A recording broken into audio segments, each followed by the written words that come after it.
Senegal jamana kan Ousmane Sonko wilikajɔ minnu kɛra ale kɔni ka critique kɔfɛ ni a yɛrɛla k'a fɔ ko san 2 kaso a kɔni kan k'o kɛ a ka parti politique olu y'a yɛrɛ k'a fɔ ko mɔgɔ 26 k'olu de ni tora a ko da fɛ kibaruya min sera ma olu kɔni a yɛrɛ k'a fɔ dɔgɔkun tɛmɛlen Ousmane Sonko kiriko min kɔni tun bɛ ale kun kan ni a kɔni ɲangila o hukumu kɔnɔna la ni san 2 kaso la don ye o hukumu kɔnɔna la ale kɔni jɛɲɔgɔnw ni o ye a ka parti politique mɔgɔw ye olu kɔni wulila k'u ka nisɔngoya kɔni yɛrɛ Senegal dugu caman kɔnɔna la o wilikajɔ ninnu kɔni kɛra sababu ye ni fintigilakaw olu ni dugudenw olu kɔni karila ɲɔgɔn na ni mankan ninnu kɔni sumalen dɔɔni fintigilakaw ni o ye Senegal polisi ye olu kɔni ye sɛbɛn dɔ kɛ ka yɛrɛ k'a fɔ ko mɔgɔ 16 olu de ni tora a ko da fɛ nka alamisa don juin kalo tile 5 Ousmane Sonko ale ka parti politique ni o ye PASTEF ye olu kɔni bɔra ka yɛrɛ k'a fɔ ko mɔgɔ 26 ko olu kɔni ni tora nin ko da fɛ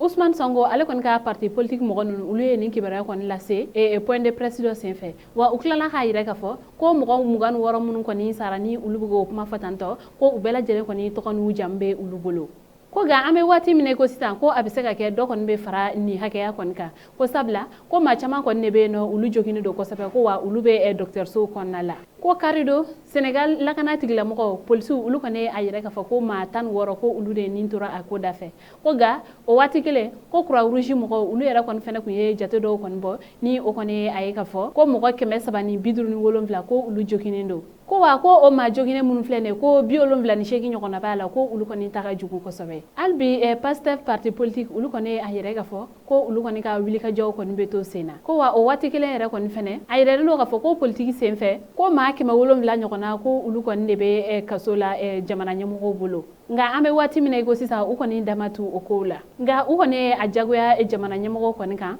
ko blocusme kɔni sigilen don Ousmane Sonko kan ni o ye k'a tigɛ diɲɛ na a bɛ a ka sokɔnɔ nka a datugulen don ko ka o blocus kɔni wuli ka bɔ yen nɔ ko sabula ko ali ani a ka avocat ko ani olu tɛ ka se ka ɲɔgɔn ye k'a sababuya kɛ jamana ɲɛmɔgɔ olu kɛlen bɛ ka lakɔlɔsilibaga minnu kɔni jagoya kunna o waati kelen ninnu na Senegal jamana kɔnɔna la olu ka ministre des affaires étrangères ni o ye Aïssata Tall ye o kɔni a yɛrɛ k'a fɔ ko jamana kɔni bɛ kiriko hukumu kɔnɔna de la ko ni waati ninnu kɔnɔna la a yɛrɛla k'a fɔ ko maa caman kɔni bɔnɛla u ni na ka sababu kɛ wilikajɔ dɔw ye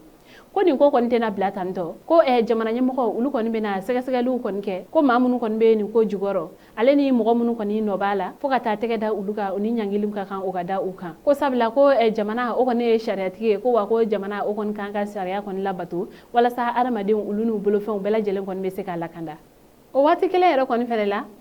politique jɛkuluba dɔ kɔni bɛ yen nɔ ni o ye F24 ye ni a yɛrɛla k'a fɔ ko PASTEF yɛrɛ fana bɛ o kɔnɔna la olu yɛrɛ kɔni fana kun ye an ŋaniya k'a fɔ ko u bɛna wilikajɔba dɔ kɔni kɛ bi jumadon in na juin kalo tile 9 ale ni sibiridon juin kalo tile 10 nka Dakar préfet ale kɔni ma sɔn k'a ka yamaruya kɔni di walasa ninnu kɔni bɛ se ka u ka nin wilikajɔ ninnu kɛ k'aw hakilila jigin k'a fɔ ko Ousmane Sonko ale ye Senegal jamana yen fanga sinamatɔn dɔ ni o ye PASTEF ye o ɲɛma ye wa ale yɛrɛ kɔni ka laɲini de san 2024 natɔla in kɔni na k'a kan bɔ jamana ɲɛmɔgɔya nɔfɛ ni o kalafiliw kɔni kan ka kɛ février kalo la san 2024 ale kɔni nɔfɛmɔgɔw kɔni ka faamuya la ko nin wilikajɔ ninnu kɔni bɛɛ kun kɔni ye walasa cogoya min na Ousmane Sonko ale kana se k'a kan bɔ jamana ɲɛmaya nɔfɛ kalafili nata ninnu na an balimaw ni kibaruya ne tun b'an bolo ka da kulo kan ani ce a ka kulomajɔ la aw k'an bɛn a ɲɔgɔnna wɛrɛ